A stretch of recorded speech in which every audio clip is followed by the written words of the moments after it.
What's going on, guys? This is Rob, and I'm going to make you guys an expert on Clea because I feel like there are a lot of people who want to know who this character is and don't really know anything about her. Here's the funny thing. Clea is more powerful than Stephen Strange. She's really powerful, and a lot of that has to do with basically her lineage as far as like Dormammu and Umar and the fact that she's like related to them. So we'll get to that here in a minute. But first things first, of course, Clea was created by Stan Lee and Steve Ditko and first appeared in Strange Tales issue number 126 in 1964. Now, here's the thing to understand about Clea. Clea is what we call a character who kind of broke the mold to a degree, right? She was born in that ideology and then went on to change it. One of the things to know, for those of you guys who are unfamiliar with comics, one of the things to know, when it came to women in comics, they were either damsels in distress or they were essentially sex objects, right? Like objects of affection. Wonder Woman is a perfect example of that. When she was created way back in the day, she was usually designed and written in such a way to where she was, by all standards of measurement, a lustful character.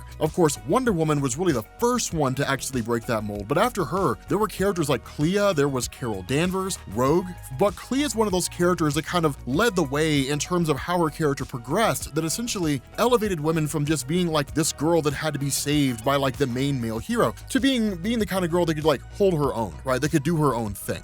So the way that Stan Lee and Steve Ditko originally wrote this is that in Strange Tales issues 126 and 127, it was actually a two-part story. And this is one of those scenarios where Marvel essentially introduced two characters, both of which would go on to become mainstays in the Doctor Strange mythos. The first, of course, was Clea, and the second was Dormammu. Now, at the time, of course, because this was the first appearance of Dormammu, we didn't really have him fleshed out. We just knew he was really powerful, and like right off the bat, it's established that way, right? That essentially Stephen Strange is sent to the Dark Dimension to face off against Dormammu, who, of course, as he's warned by the Ancient One, is a being of immense power who continually tries to invade the main Marvel universe. And this is just his most recent attempt to do it, but the first time Stephen Strange is facing off against him. Now, one of the things to solidify here is that at the time, the Ancient One is alive, which means the Ancient One is the Sorcerer Supreme. Stephen Strange is just his disciple. But in essence, Stephen Strange traveled there and then was spotted by Clea. And with her not really knowing who he was, one of the first things this solidified is that contrary to what you may believe, the Dark Dimension is not simply just a place where Dormammu resides. It's a whole like dimension. There are people who live there, right? All kinds of beings that live in this place. And I think that's one of those things that people have a tendency to overlook, and it makes sense because you don't really see a lot of reference to it. Whenever you have some kind of situation unfolding that deals with the Dark Dimension, it basically only deals with Dormammu or his sister Umar, and like that's basically it. You know, there really isn't a whole lot more than that, as well as the mindless ones.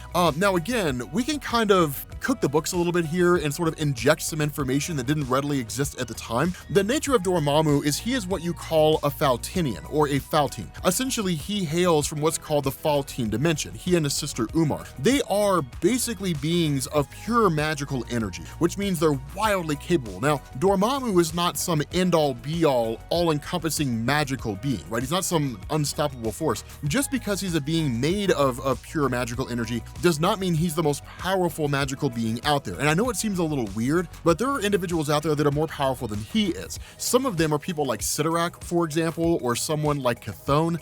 A lot of this is because of the fact that they are able to access aspects of magic that Dormammu simply just can't access himself. Now, initially, we didn't know why. This is something that actually changed later on, and we'll talk about this with the nature of Clea because Marvel used this as a way to sort of clear up why it is that Dormammu is not some all-encompassing magical being that can never truly be defeated because he's made of pure magic.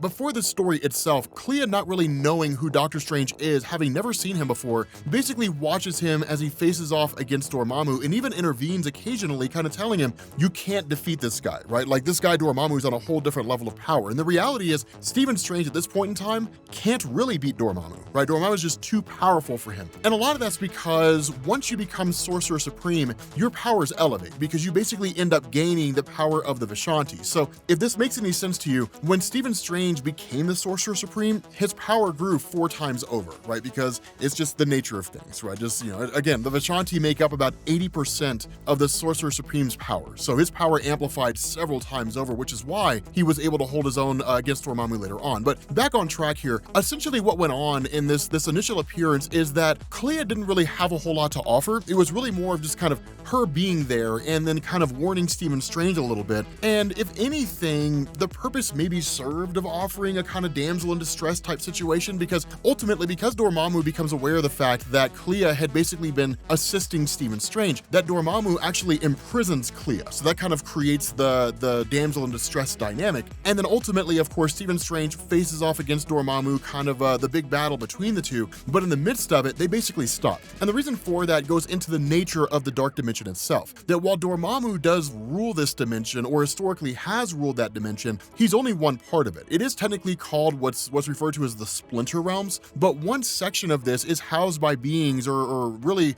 involves beings that are called the Mindless Ones. And they're exactly what they sound like, right? Just these beings who are powerful, but they can't really think. So if you guys saw Doctor Strange 1, Caecilius and all those guys at the end of the movie when they were whisked away to the dark dimension, they became the Mindless Ones, right? Like you literally saw their eyes disappear and you just ended up getting that kind of visor appearance. You saw it happen as they were flying into the dark dimension, but they basically became Mindless Ones. They just kind of follow the directions of Dormammu to a degree, but they also have sentience, and they'd been in the dark dimension before Dormammu came there. But the way this worked is that Dormammu always had a kind of barrier that basically kept them at bay. The longer the fight between the two went on, the more the barrier began to weaken, and it basically would leave the landscape open for the Mindless Ones to invade the dark dimension and essentially kill everybody who resided there. And so Stephen Strange ultimately ended up lending a portion of his power to Dormammu in order for Dormammu to basically uphold the barrier, because Dormammu had essentially exhausted so much of his energy facing off against Stephen Strange. And so with Clea watching on, of course, Dormammu ends up, restoring his barrier, and then essentially because he owed Doctor Strange a favor, he ended up letting him go. And ultimately, that was just kind of the initial introduction of Clea's character. Now, the funny thing about this is that while it's not necessarily official, the kind of Dormammu epic, as I like to refer to it, ran all the way up to Strange Tales issue 146. It was not necessarily a direct series of stories, just kind of an on-again, off-again that essentially came to a conclusion with Strange Tales 146. But Clea and her role as really being the damsel in distress really came into full view here. And the reason why is because following his initial defeat, I guess maybe bargain, more or less, with Stephen Strange, Dormammu had made an agreement, right? Made a vow that was bound by magic that he would not invade Earth, which basically meant that any attempt that he would make, really going forward into the future, if it was a direct attempt on Earth, his own power would basically stop him. And so what this did is it actually led to Dormammu really getting involved with like earthly beings that were out there. The most popular, of course, basically being Baron Mordo. The Baron Mordo was fighting Stephen Strange on behalf of Dormammu, different things along those lines. But again, this really involved Clea because she was kind of this girl that was really caught in the middle. In a lot of ways, she was used as what was essentially a weapon against Stephen Strange. A really good example of this is during the events of Strange Tales 146, where the initial Dormammu epic really came to a head when he was essentially defeated by Eternity, that essentially he had gone mad and challenged the living embodiment of the universe and was ultimately defeated. The big deal here, and what was really interesting here though, is that as a really a desire to punish Stephen Strange for the fact that he had previously defeated Dormammu, before essentially his destruction, Dormammu had sent Clea away to a place called the Realms Unknown. And again, Marvel never really goes into detail about this. It was, at least back then, was really just kind of a holding place where they could send Clea until some future point in time when they could basically bring her back. And she wasn't gone very long. I mean, she was gone for maybe a couple years, but the thing with Umar is that because Dormammu was, of course, her brother, and the idea was, or at least the desire was to see Dormammu essentially eradicated so that Umar would never have to contend with her brother showing back up in the dark dimension again and challenging her rule, because by all standards of measurement, Dormammu's the more powerful of the two. That Clea, despite the fact that she had been rescued in Strange Tales 146, was sent back to the Realms Unknown by Umar, so Stephen Strange would chase after Clea and then ultimately destroy Dormammu. Of course, that never really came to fruition, and then what this basically did is it led to Marvel kind of reworking things in terms of transforming Clea again from being this kind of damsel in distress to somebody who was more in line with the direct role that Stephen Strange played. And so that's why during Doctor Strange 171 and 173, which is essentially Doctor Strange Volume 1, just kind of a continuation of the Strange Tales line to a degree, you basically saw Dormammu defeated by Stephen Strange, and then in issue number 174, essentially Stephen Strange came to the realization that the only way to keep Clea safe was to keep her close, that he brought her directly to him, right, to basically keep her on Earth, because as long as she was away from him, especially in the Dark Dimension, those individuals who were in the Dark Dimension would essentially use her as a pawn, as a means to try to get to Stephen Strange. Now, one of the things that I do want to specify here is that by this point in time, despite the fact that his run only lasted about a year, this was during the time that Roy Thomas was writing it. Now, that's an exceedingly important thing, and the reason why is because Stan Lee does get a lot of credit when it comes to a lot of the work that he did at Marvel, insofar as either bringing back Captain America or creating Thor or helping to create Thor, helping to create Spider-Man, different things like that. But the truth about it is that most modern superheroes as they exist now, in terms of how you see them when you read comics, that was all done on the shoulders of Roy Thomas, Chris Claremont, Steve Englehart, people like that, that in a lot of ways Stan Lee set the stage, but a lot of future writers were the ones who really evolved the characters. And there was almost nobody who was as good at that as Roy Thomas. The Fantastic Four, all that kind of stuff, the guy had massive contributions. And I really say to this day, you know, I do have a lot of respect for Stan Lee. He did a lot of great things, but I think that Roy Thomas was a larger contributor to Marvel Comics than Stan Lee was. But the thing about this is that Roy Thomas loved to focus more heavily on interpersonal dynamics. And that's why you had Clea, again, being brought to Stephen Strange, and she ultimately ended up becoming his apprentice. Now, of course, this followed the events of Stephen Strange having to kill the Ancient One in order to prevent Shumagorath from coming into the main Marvel Universe. And so, in effect, he ended up becoming the new Sorcerer Supreme. And so, with him overtaking that role, there were a few things that went on. One, you ended up seeing Dormammu make a return, which basically led to Stephen Strange forming the Defenders. But for Clea herself, you saw her basically using her magical abilities to learn as much as she possibly could about the nature of magic itself. And so she would constantly study in the Sanctum Sanctorum of Stephen Strange. And then ultimately you would basically see her become this wildly capable practitioner of magic in Marvel Comics. Now, one of the things I also want to specify here is that at this point in time, we don't have an origin for Clea. Her origin had not been established when she was initially introduced. And in fact, that wouldn't come until some number of years later. Instead, what you saw was really Roy Thomas and especially Steve Englehart focusing more on the two of them basically growing close. This grew by way of different stories from like Doctor Strange Volume 2, which was launched in the 1970s, the Defenders stories themselves, things in Marvel Premiere, especially Marvel Premiere issue number 12, that you basically saw these events unfolding where really a romantic relationship was blooming between the two of them. And it made sense because the way that Roy Thomas had written the character and kind of, again, building on what Stan Lee had done, that the nature of Stephen Strange is that he was oftentimes a rescuer for Clea. And so being a rescuer for her basically meant that a romantic attraction was growing. And so it became a really, really cool thing because what you ended up doing was going into Marvel Team Up issues 76 and 77, where you started to see the potential of exactly what it was Clea was capable of, albeit under circumstances beyond her control. So this was under Steve Englehart, and what you ended up getting here was basically the introduction of a villain named Isaiah Kerwin, also known as the Silver Dagger. This guy's got kind of a weird history. It's a little murky. Essentially, he's tied with like Catholicism and whatnot, but he wanted to learn like the secrets of magic so he could become like God's favorite on Earth or something along those lines. But ultimately, he ended up corrupting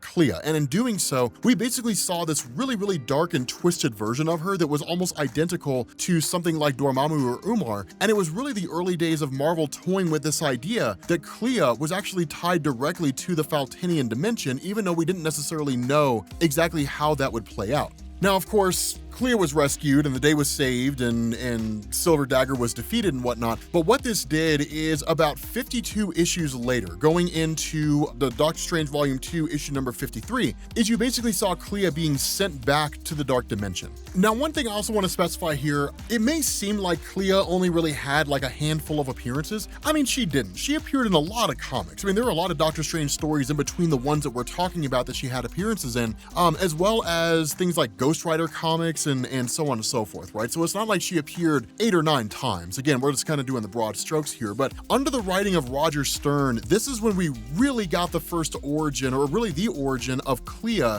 in Marvel Comics with Doctor Strange Volume 2, issues 71 through 73. Now, this was big because what it showed is that with Clea being whisked back to the Dark Dimension, or being sent back there again, and Umar basically being the one who was ruling, that what you had here was in effect a rebellion. You had those who were loyal to essentially the Azure throne, right? Basically the people or the family that ruled the Dark Dimension before the arrival of Dormammu and Umar and the Mindless Ones and so on and so forth. And then you had those who were loyal to Umar and Dormammu and whatnot. And so when this happened, you basically had Clea, who of course took the side of the rebels against Umar, not truly knowing what was going on. One of the funny things here is that with Doctor Strange being in the Dark Dimension and really kind of operating behind the scenes to fully understand what was going on, that it was actually Stephen Strange who learned from Orini, who was actually at one point the lover of Umar, that Umar was the mother of Clea. And it was a really, really cool revelation here, because what had basically been told is that Orini himself was essentially the heir to the Dark Dimension. That the way this had played out is that you had King Ulnar, who basically ruled the entire place. And then when the Mindless Ones invaded, Ulnar and his wife were killed by the Mindless Ones.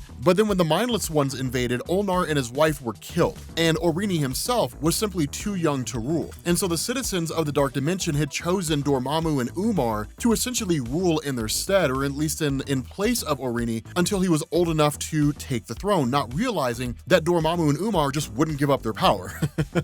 And so as a result of this, of course, the Mindless Ones are basically, again, defeated, kept at bay by Dormammu, and then he seized control. And then Umar largely just kind of hung around the general area. During this time, Umar and Orini ended up falling in love. Not initially, she actually rebuffed him initially, but they ended up falling in love, and then they had Clea. And Umar, of course, basically took off, and Orini raised his daughter by himself. The funny thing is that in this origin, as it's told, that Stephen Strange, and really what Orini says is, if you tell Clea this, it'll kill the rebellion, because she won't have the courage to face off against her mother. Of course, Stephen Strange tells Clea, and she ends up basically siding against Umar anyway and leading the rebellion. But the crazy thing is, once she visits her father and then confronts him with this information, her father actually turns on her and says, like, you abandoned your home, your namesake, all of this for some guy out there on Earth who practices magic. Like, you basically turned your back on your people. And so at the end of the day, of course, she, once the rebellion is basically over and she essentially comes out on top, she basically banishes both Umar and Orini to another dimension, and then Clea becomes the ruler of the Dark Dimension. So that's how she ends up basically taking that role in Marvel Comics. She quite literally defeats her mom in order to become the ruler of the land.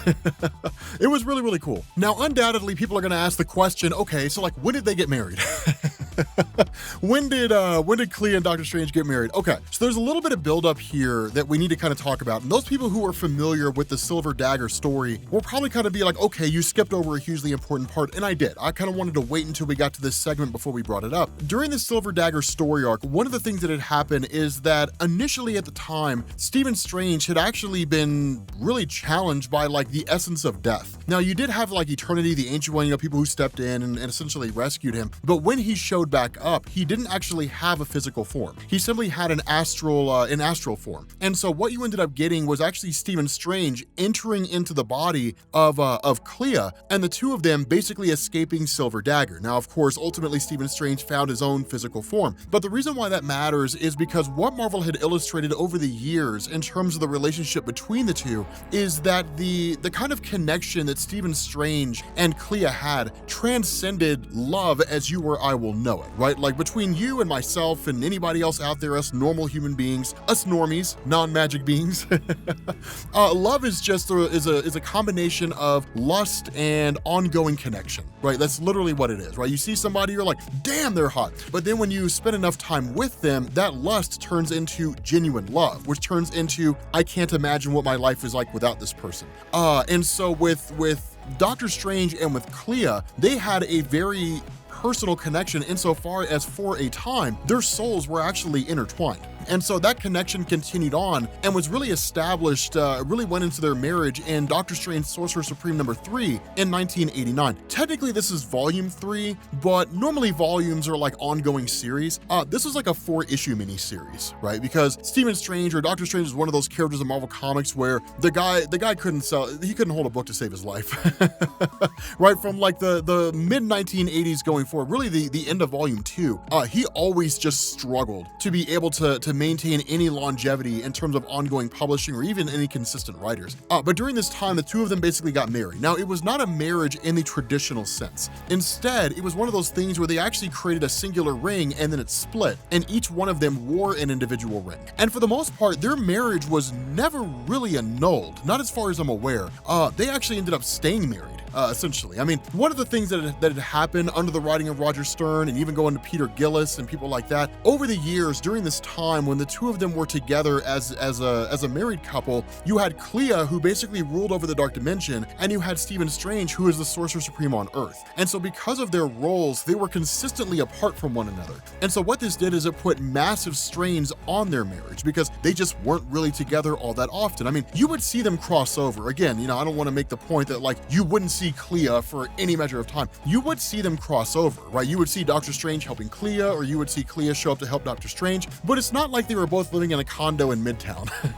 It just didn't really work that way. Now, one of the funny things about Clea's character is following really the end of Doctor Strange Volume 3, the Sorcerer Supreme storyline, she didn't really reappear for about 7 years. Between 1995 and 2002 with the Order, that's when she basically showed back up again. She was there for a little while, but then she just disappeared for several more years. And that was kind of how it was, right? With her character, she was in a lot of ways kind of considered to be a holdover, right? Kind of not really an archaic character, but somebody who just didn't really seem to be necessary to the Doctor Strange mythos. Now, again, a lot of this was because Doctor Strange was being reshuffled, right? So, for example, when he lost the title of being Sorcerer Supreme, which was given to Jericho Drumm, also known as Brother Voodoo, who became Dr. Voodoo, and then eventually Stephen Strange got it back. The comic bust of the 1990s, Marvel almost going bankrupt, and instead of investing their resources in characters whose ability to sell comics were a little bit questionable, they focused largely on characters they knew would sell and then just outsourced everything else to event publications with Jimmy Palmiotti and Joe Quesada.